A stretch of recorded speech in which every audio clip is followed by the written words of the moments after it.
guys, share ko lang kung ano yung ginagawa ko para ma-manage yung stress ko. Kasi nandun is yung paglalaro ng ML. Ito.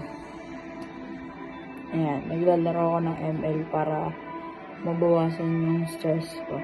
So, tara, sama ko kayo, lalaro tayo.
So yun guys, tapos na panalo tayo, tapos MVP pa.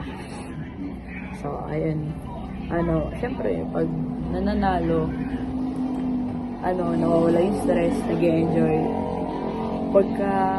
Minsan pag sila yung talo, minsan mas na-stress lang.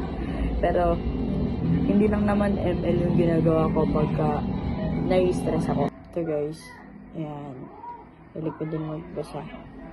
Kapag pag hindi ko gusto mag-ML, nagbabasa ako ng Wattpad. So, yun guys. Tapos, ayun.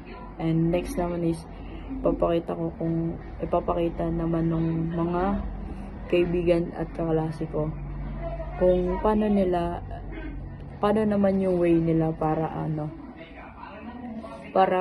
ma-manage nila yung stress nila. So, yun guys. Yo guys, what's up?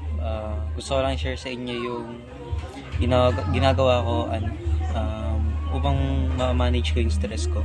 Isa na dito yung pag-i-sketch. Papakita ko sa inyo. Ito siya.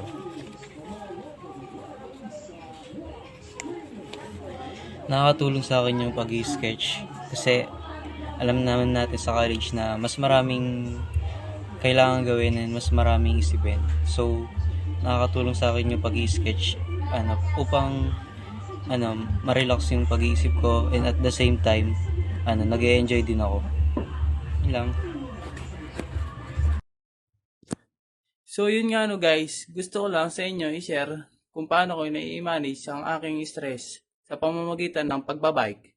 Ito na, ipapakita ko na sa inyo. That only prove,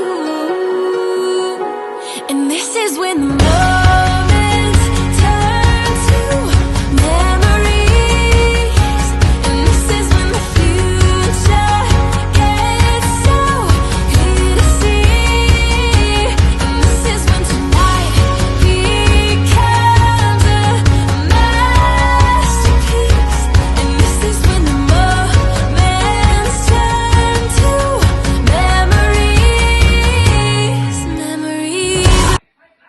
So, hi guys.